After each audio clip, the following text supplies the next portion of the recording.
ગુજરાતી નિબંધ સુનામીની સંહાર લીલા.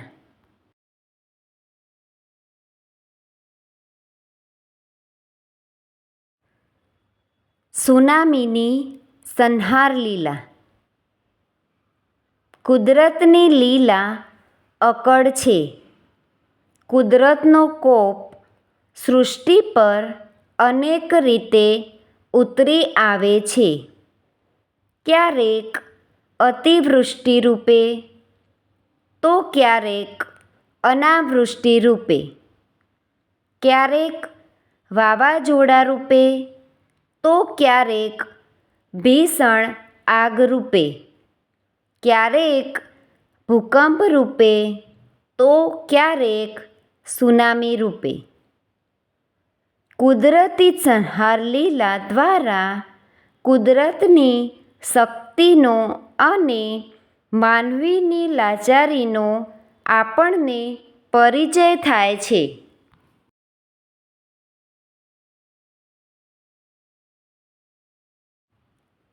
ડિસેમ્બરની 26મી તારીખે સુમાત્રાના સમુદ્ર પેટાળમાં થયેલા ભૂકંપથી પ્રલયકારી સમુદ્રી મોજા સર્જાયા. તેને પરિણામે જાવા, સુમાત્રા, ઇન્ડોનેશિયા, શ્રીલંકા અને આંદામાન નિકોબાર ટાપુઓ તેમજ તમિલનાડુના કિનારાના પ્રદેશોમાં દૂર સુધી ભયંકર તારાજી સર્જાઈ. અનેક મકાનો, વૃક્ષો પડી ગયા, વાહનો તણાઈ ગયા, સમુદ્રમાંની આગબોટો દૂર દૂર ફેંકાઈ ગઈ. અસંખ્ય મનુષ્યો અને પશુઓ મરણને શરણે થયા.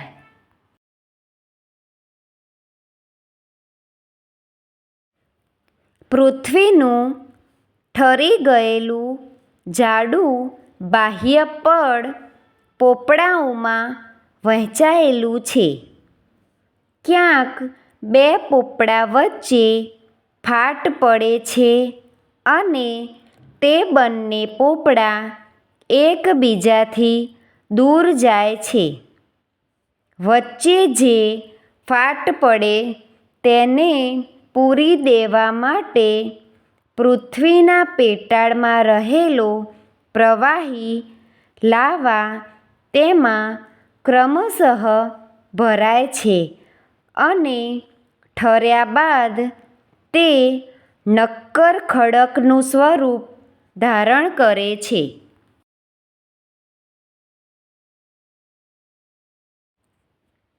એકબીજાથી વિખૂટા પડતા આવા પોપડા મુખ્યત્વે સમુદ્રમાં હોય છે. આથી સમુદ્રનું તળિયું દિન પ્રતિદિન વિસ્તરતું જાય છે. કોઈ પોપડો ભીંસમાં મુકાય છે ત્યારે બટકાય છે. તેથી એક ટુકડો ઊંચકાય છે અને બીજો ટુકડો નીચે બેસે છે. ઊંચકાયેલા તળિયાની ઉપરનો લાખો ઘન મીટર પાણીનો જથ્થો ઊંચે ચડે છે અને જે ભાગ બેસી ગયો હોય ત્યાંનું પાણી નીચી સપાટી ધારણ કરે છે.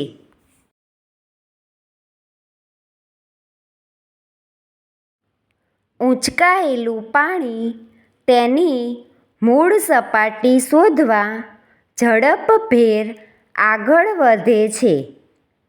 ઊંચો જુવાળ ચડે છે અને મોજા બધી દિશાઓમાં ફેલાવા માંડે છે. તેની ઝડપ એટલી બધી હોય છે કે માણસ ગમે તેટલું દોડે તોય બચી ન શકે.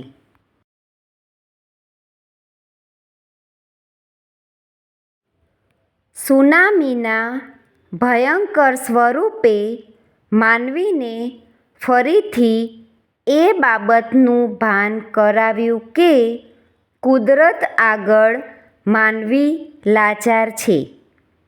ટીવીના કારણે પ્રકૃતિની સંહાર લીલાનું વિનાશક રૂપ સમસ્ત વિશ્વની પ્રજાએ જોયું. કાળજું કંપાવનારું દ્રશ્ય જોઈ ચારે બાજુથી માનવતાનો સાદ ઉઠ્યો. દુનિયાના અનેક દેશો, સેવાભાવી સંસ્થાઓ, લશ્કરના જવાનો, સરકારી કર્મચારીઓ અને સામાન્ય લોકો સુનામી અસરગ્રસ્ત લોકોની વહારે દોડી આવ્યા.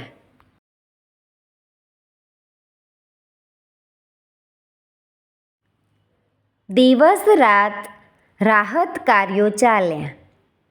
તંબુઓ, ધાબળા, ઘરવખરી, ખાદ્ય ચીજો, દવાઓ વગેરેની સહાય પહોંચાડવામાં આવી. મૃતદેહોનો નિકાલ કરવો, કોહવાટ અને ગંદકીનો નિકાલ કરવો અને રોગચાળો અટકાવવો, કાટમાળ હટાવવો વગેરે કામો કરવા માટે તાલીમ પામેલા સેવાભાવી સશક્ત માનવીઓની જરૂર પડે તેવા લોકોએ આ કામો ઉપાડી લીધા. લોકોનું જનજીવન ધીરે ધીરે સામાન્ય થવા લાગ્યું. આમ છતાં નવનિર્માણ માટે સમય તો લાગવાનો જ.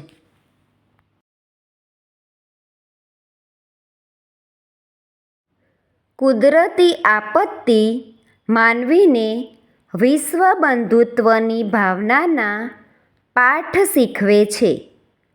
વળી તે આપણને કુદરતની તાકાત અને માનવીની ક્ષણભંગુરતાની પ્રતીતિ પણ કરાવે છે.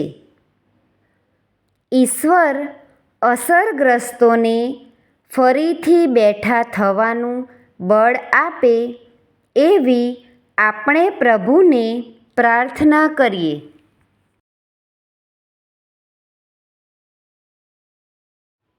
Thank you friends. Please like, share and subscribe.